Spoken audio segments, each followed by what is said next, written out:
Olá, amigos do canal H+, sejam bem-vindos de volta para o episódio 6, a expansão territorial da colônia brasileira, Brasil colonial, aqui no H+. Vamos falar um pouquinho dos bandeirantes, dos jesuítas e do crescimento da colônia.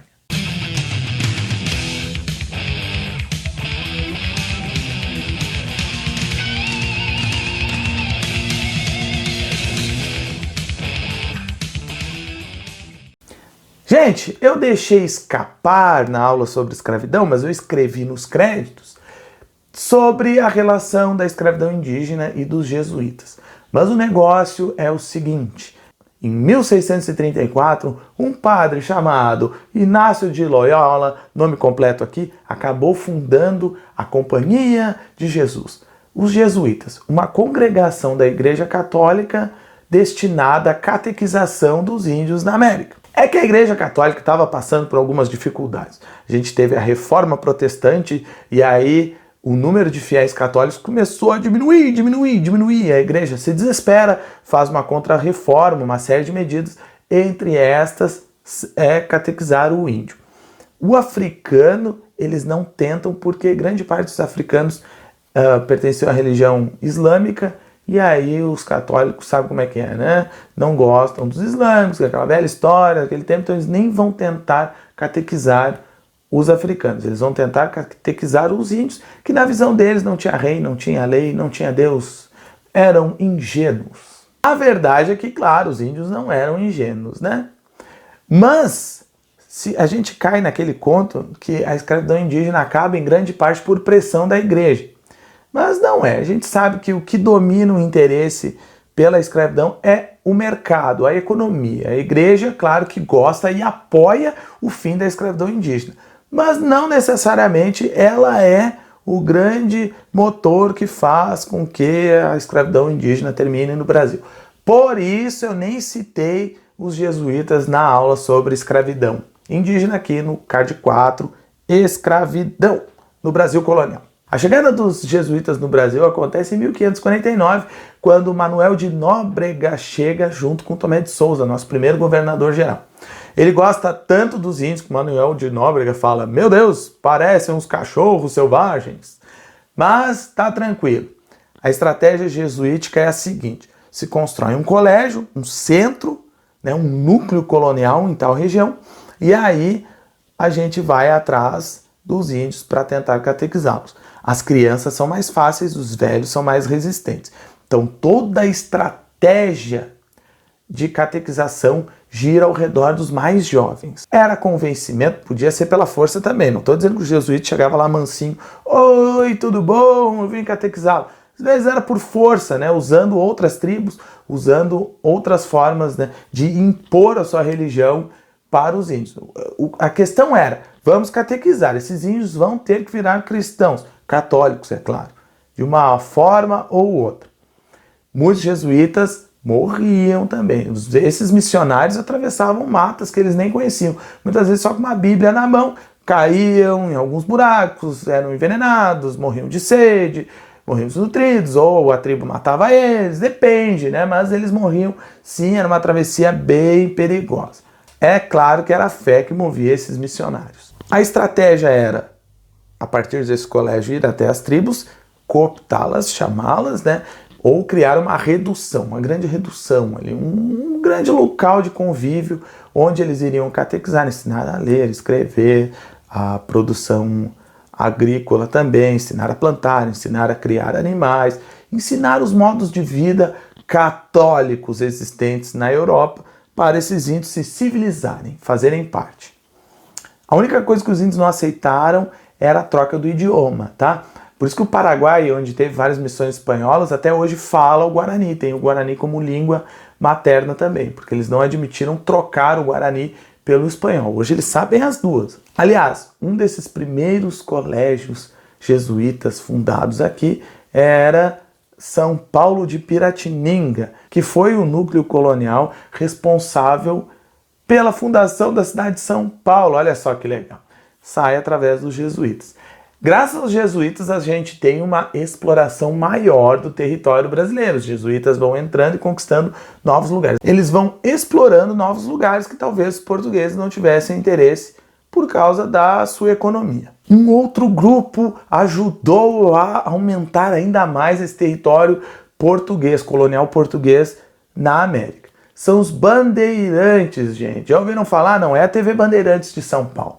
Mas a gente sempre associa bandeirantes a paulistas, tá? Porque os maiores bandeirantes, as maiores bandeiras que existiram no Brasil partiram de São Paulo. Mas o que são esses bandeirantes, professor? Bandeirantes são os criadores, né? Os organizadores das bandeiras. Bandeiras são expedições particulares que entravam no território desconhecido até então brasileiro em busca de escravos indígenas, de riquezas como pedras preciosas, ouro e metais preciosos, e algumas vezes em convênio com o governo, né, eles destruíam quilombos, por exemplo. Tudo vai começar naquela capitania de São Vicente. Olha só o que acontece. A capitania de São Vicente fica no sudeste, mas eu nunca falei que a capitania de São Vicente prosperou na produção do açúcar. Não é verdade? Não prosperou. O que vai prosperar é a produção do açúcar que existe no nordeste. A capitania de São Vicente, então, aqueles colonos começam a subir a serra do mar, que São Paulo a gente tem uma faixa litorânea estreita e uma serra logo após, né? Eles sobem a serra e começam a investir na agricultura. Para essa agricultura, eles precisam de mão de obra escrava. Como a mão de obra escrava africana está concentrada no Nordeste, alguns colonos decidem fazer bandeiras. Ah, não é pegar uma bandeira e sair. Bandeira é uma missão, uma expedição. Brancos ou mestiços, tá? Mestiço, nesse caso, é filho de um branco com uma índia.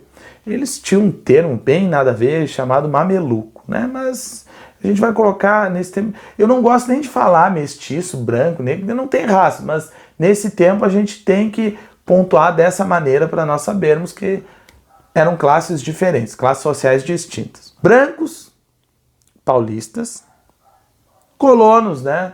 Agricultores se reuniam, faziam uma bandeira buscando índios. Começa assim.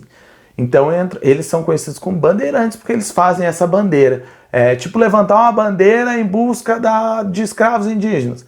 Entravam mata dentro, via Rio Tietê, buscavam escravos e traziam para a sua agricultura.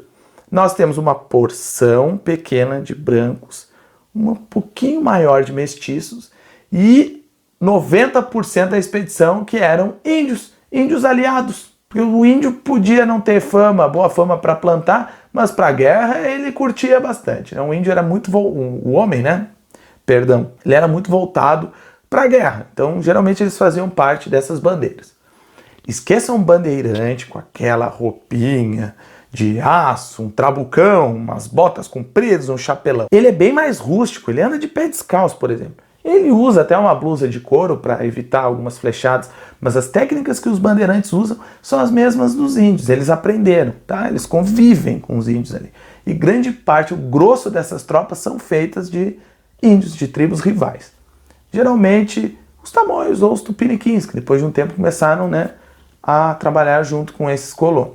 Olha só, com as invasões holandesas, as bandeiras aumentam ainda mais, porque a Holanda dominou a produção do açúcar brasileiro na parte mais nobre, norte da Bahia, Pernambuco, Paraíba ali, e as feitorias da África. Restam para os portugueses somente os escravos indígenas, por isso que os bandeirantes acabam ganhando espaço nesse período da história brasileira. As bandeiras específicas para pegarem esses índios, esses cativos, para escravizar nessas tribos, são chamadas de bandeiras de apresamento. O que os bandeirantes mais gostavam era de pegar os índios catequizados.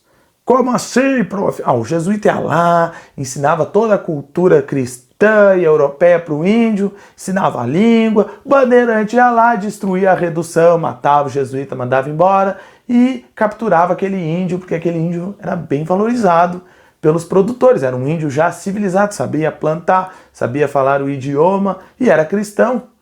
Tudo que os bandeirantes queriam. Então, os grandes adversários das missões jesuíticas no Brasil eram os bandeirantes. Por exemplo, aqui no Rio Grande do Sul, a primeira vez em que houveram as missões jesuíticas, a partir de 1606, com a chegada de Antônio Sepp, essas primeiras missões, os bandeirantes acabam expulsando esses índios daquele local e aquele gado que estava sendo cuidado pelos índios fica solto no Rio Grande do Sul e a gente tem uma pecuária vasta pelo estado por causa disso, porque não tinha predador para aqueles bois, eles ficaram 100 anos dando banda no estado e ficou o gado solto, né? Uma grande quantidade de gado permaneceu solta aqui no Rio Grande do Sul e até hoje a economia gaúcha tem como base forte a pecuária. O churrasco, né, surge por causa disso também. Você já percebeu quando olha a televisão, ou se é de São Paulo, que grande parte dos monumentos, das principais avenidas de São Paulo tem nomes como Fernão Dias, Borba Gato, Anhanguera, Raposo Tavares. Esses são um dos principais bandeirantes que nós temos na história brasileira. Raposo Tavares talvez foi o maior deles, né? Em vida ele passou dos 60 anos, ele viajou mais de 12 mil quilômetros no território brasileiro. Combateu os holandeses, combateu as missões jesuíticas espanholas no Paraná, foi até o Paraguai, foi até a Foz do Amazonas, chegou até a Floresta Amazônica lá. Então ele percorreu mais de 10 mil quilômetros tranquilamente. O Raposo Tavares é um dos principais desbravadores que nós temos. Nós temos Domingos Velho, por exemplo. Domingos Velho é o chefe da expedição, né, o bandeirante que chefia a expedição que acaba destruindo o Quilombo dos Palmares, entre outras coisas. Nós temos Borba Gato e Fernão Dias. Borba Gato, o genro. Fernão Dias, o sogro do Borba Gato. Eles são grandes bandeirantes que nós temos, grandes expoentes nesse tempo. Eles exploram, por exemplo, o sul, né, vão até Santa Catarina, vão para as Minas Gerais, lá encontrar ouro.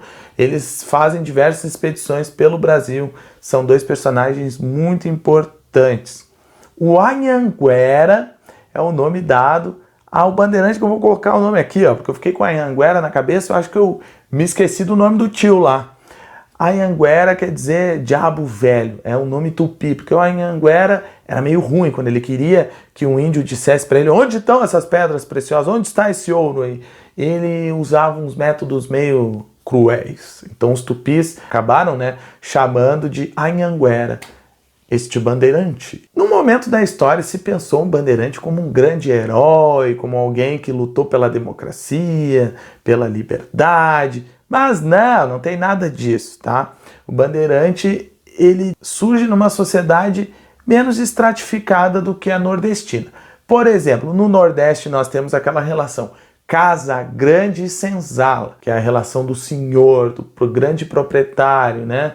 E lá tem uma hierarquia que é respeitada maior. Lá tem uma divisão social maior no Nordeste, porque a economia lá é mais forte.